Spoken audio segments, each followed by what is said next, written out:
If you're a man, you're in a relationship, or you're even married, just drag your seat and come closer.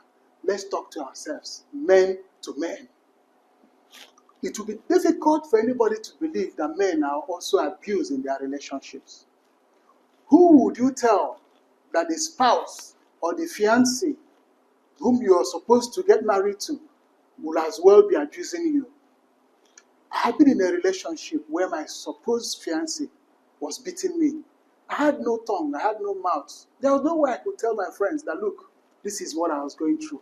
But thank God I was delivered from that one. Oh. But that's not my issue for this evening. Now, the concern is this, that most men are only enduring their marriages. Most men are just waiting for the time to tick. They are waiting for the time to pass so that they will just say, it is okay or it is over. Times when many men will just be sitting and they are being frustrated, holding up so much that they can even contain. And that sometimes there is an implosion in the house and people will begin to blame them. Why did you do what you did? We have seen cases of men abusing their wives, battering them, and even taking their lives out of anger and vexation. This is just because of what we have, most of the times, we have held within and never had opportunity of expressing. How could you be married to someone and after a while, you begin to see that the person you married is different from the person that you're living with? I want to also let you know, there are ways we can manage this, and there are things we need to also know. Because sometimes we react because of the level of information and knowledge that we do have. There are stages in this relationship. That time when you're still chasing her, the butterfly will leave from the belly and move from your head. I will be flying all around everywhere. If they advise you, you don't take any advice. That one, my friend says, this one is no advice. Nobody advises you on this level. You're just on your own and you do your own thing. That time when nothing else matters except the lady that is in question. And you so loved her, you cherished her. Even if your family members were standing on the way to say, don't marry, you say, for what? Instead, let me be separated from this family for me not to marry this lady. That is how it is. And after that beautiful stage, you now propose to her. Some of us will kneel on the public. We will kneel in the public space, on the road. We'll put the ring in the ice cream. We'll do some manner of things just to impress. And then we'll woo her. And she accepts our ring and says she wants to marry us. We are the happiest people at that point. We are so excited and elated. Nothing else matters. Our happiness was full and complete. All we were waiting for is, let's take a walk to the aisle. Let's go cement this relationship. Let's go and settle it so that we can live together legitimately. This is how it works for us. I don't know how. But then, after the marriage, after the cementing, the consummation of this relationship, we'll begin to see some level of estrangement.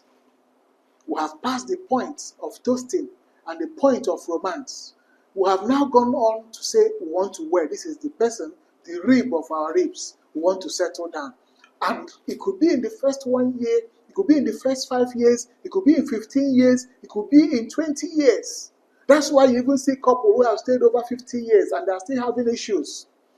The number one thing is that we should not force ourselves to understand women.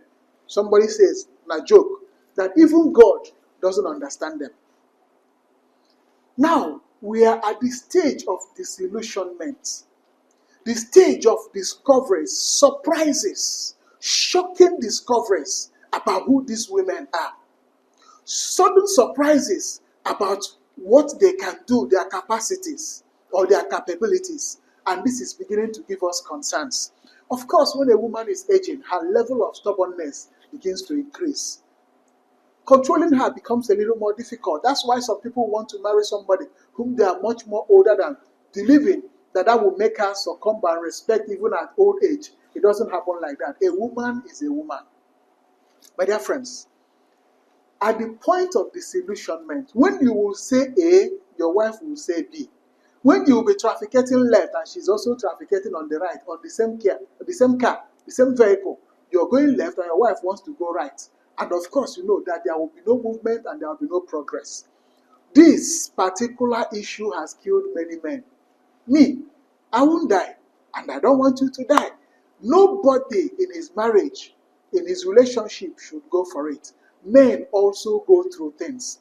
But I want to share some secrets that we need to adopt that will help us to enjoy the marriage, keep it, make it blissful, and age gracefully without suffering some level of stress. Number one thing to do: when your wife becomes estranged, there are cases when they will even come. Just that they slept and had a dream about you and another woman, your wife will come back and be asking you, who was the woman you were speaking to in that my dream? And of course, she expects you to have an explanation. My dear friend, if she doesn't love you, she won't be reacting in that way.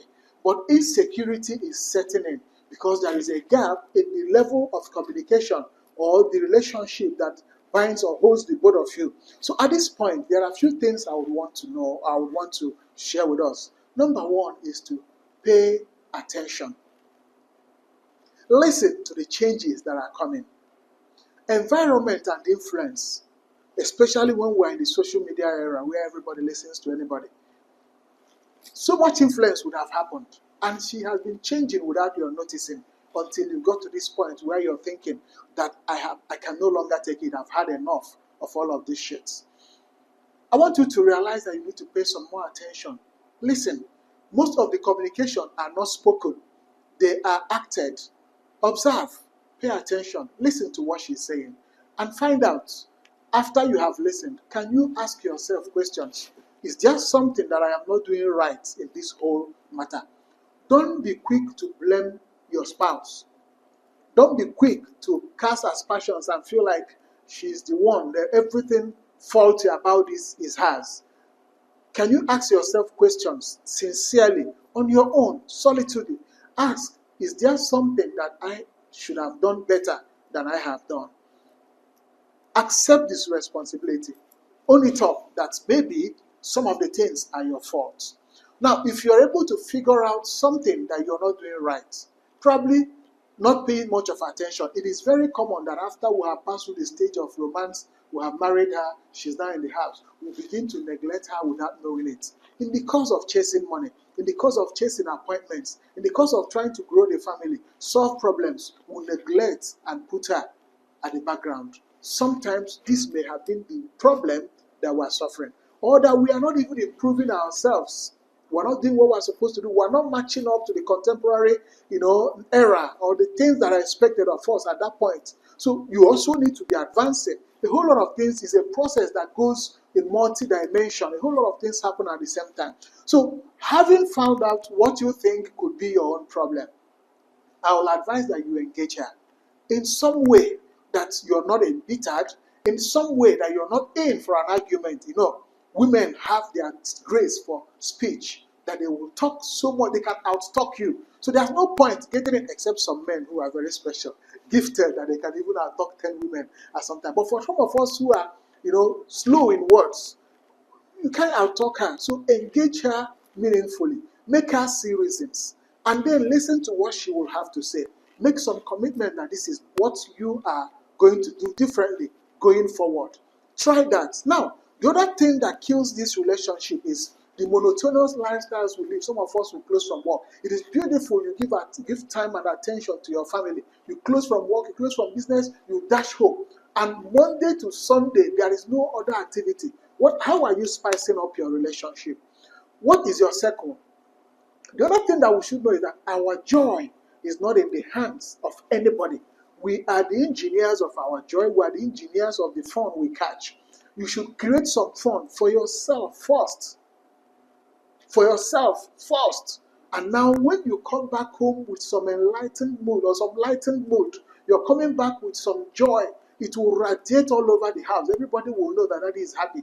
Everybody will know that baby has now come home and is coming with joy. It is contagious when you're happy. Your whole entire family will be lit. Everybody will be happy. Everybody will be in the same mood with you. But when you're coming with moodiness, that frequency is what you're transferring to the home. So how are you catching your cruise? You can't live a life without fun. You can't be a boring soul. What's your circle? In the religious circle, how are you moving? What are the activities you have? religiously. Maybe you're a very religious person that nothing else matters except religion. How are you balancing it out? Do you have your social circle? How responsible? How is it? What fun are you catching? Do you have your fitness clubs? How are you going about it?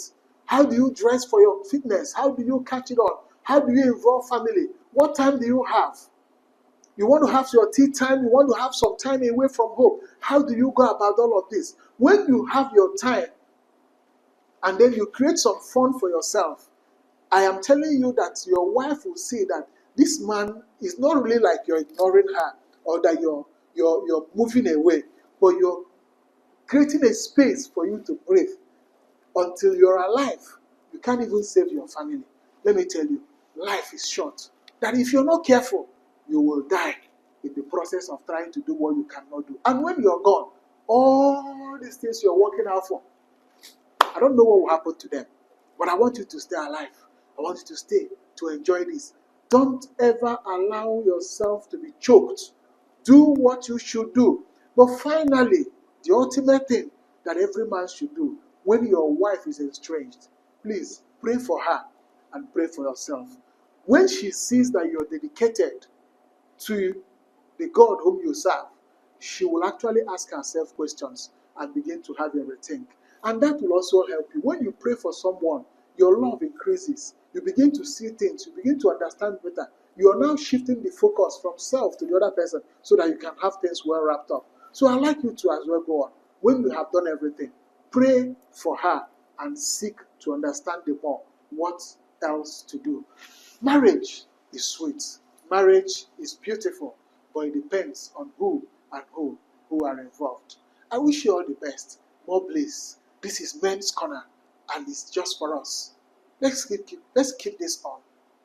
You can go to the comment section, say what you think. You can go to the comment section and make your reactions. You can continue to follow us as we engage in this discourse. Daalokwa.